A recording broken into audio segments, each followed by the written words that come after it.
ഇന്ന് നമ്മൾ സിദ്ധാർത്ഥേട്ടൻ്റെ സൈറ്റിലെ ജിപ്സം ബോർഡിന് തേക്കിൻ്റെ കളർ കൊടുക്കാൻ വേണ്ടിയിട്ടാണ്. അപ്പോൾ പഴയ തട്ടിൻ്റെ പോലെയുള്ള ആ ഒരു ഫീല് ജിപ്സം ബോർഡ് കൊണ്ട് ചെയ്തിട്ട് അതിനെ പെയിൻ്റ് അടിച്ച് വുഡിൻ്റെ ആ ഒരു കളറിലോട്ട് വരച്ചെടുക്കാനാണ്. ഇവിടെ ഒറിജിനൽ തേക്ക് ഡോറും അതുപോലെ തന്നെ ബെഡ്റൂം ഡോറുകളെല്ലാം തേക്കിൽ തന്നെയാണ് ചെയ്തിരിക്കുന്നത്. അപ്പോൾ ആ ഒരു കളറാണ് നമുക്കിവിടെ കിട്ടേണ്ടത്.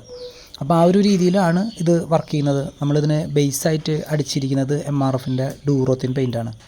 ഇന്ന് നമ്മുടെ സിദ്ധാർത്ഥേട്ടൻ ഒരുപാട് ഫോളോവേഴ്സുള്ള ഇൻസ്റ്റാഗ്രാമിൽ ഒരുപാട് പെയിൻറ്റിങ്ങിൻ്റെ വർക്കുകളും കാര്യങ്ങളൊക്കെ പോസ്റ്റ് ചെയ്യുന്ന ഒരു വ്യക്തിയാണ്. അപ്പോൾ അദ്ദേഹത്തിന് ഒരുപാട് വർക്കുകളും വരാറുണ്ട്. അപ്പോൾ ചില വർക്കുകളൊന്നും നമുക്ക് ചെയ്യാൻ പറ്റാറുള്ളൂ, എല്ലാം ഒന്നും നമ്മൾ ചെയ്യാൻ പറ്റാറില്ല. കാരണം കുറേ സൈറ്റുകൾ വർക്ക് വരുമ്പോൾ അത് പല ആളുകൾക്കും കൊടുത്ത് ചെയ്യിക്കുകയാണ് ചെയ്യാറുള്ളത്. അപ്പോൾ ഈ ഒരു സൈറ്റിൽ തന്നെ നമ്മളോട് ഒരുപാട് ദിവസമായി പറയുന്നു ചെയ്യാൻ പറ്റുമെന്ന്. പക്ഷേ നമുക്ക് ചില പ്രശ്നങ്ങളൊക്കെ ആയിട്ട് പോകാൻ പറ്റായിട്ടുണ്ടായിരുന്നില്ല. അപ്പോൾ ഇന്നാണ് നമ്മളിപ്പോൾ പോയിട്ട് ആ വർക്ക് സ്റ്റാർട്ട് ചെയ്യാൻ പറ്റിയത്. അപ്പോൾ അവിടെ കുറച്ചധികം ജിപ്സം ബോർഡ് നമുക്ക് ഇതുപോലത്തെ വുഡിൻ്റെ കളർ കൊടുക്കാനായിട്ട് ഉണ്ടായിരുന്നു. അപ്പോൾ ഇതിൽ MRFൻ്റെ ഡൂറോത്തിനിൽ വൈറ്റ് ചേർത്താണ് അടിച്ചിരിക്കുന്നത്. കാരണം MRFൻ്റെ പെയിൻറ്റ് നമുക്കറിയാം ഒരു ഗോൾഡൻ ബ്രൗൺ പോലെയുള്ള കുറച്ച് ഡാർക്ക് കളറായിട്ടാണ് സാധാരണ വരിക. അപ്പോൾ നാച്ചുറൽ വുഡിൻ്റെ ആ കളറിലോട്ട് ചെയ്യണമെങ്കിൽ ചിലപ്പോൾ ആ ഒരു കളറുമായിട്ട് മാച്ച് ചെയ്ത് കിട്ടിയെന്ന് വരില്ല. പിന്നെ നമ്മൾ വരയ്ക്കുന്ന കളറും അതുപോലെ തന്നെയാണ്.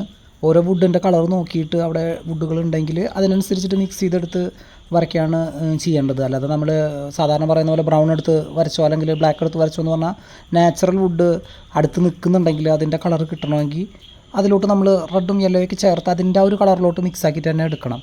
അല്ലാതെ നമ്മൾ ഒരിക്കലും ചില സൈറ്റുകളിലൊക്കെ ചെല്ലുമ്പോൾ കാണാം തേക്ക് പോലെ വരയ്ക്കണം, കട്ടല പ്ലാവാണ് അതിനെ തേക്കാക്കണം, കതക് തേക്കാണെന്ന് പറയും.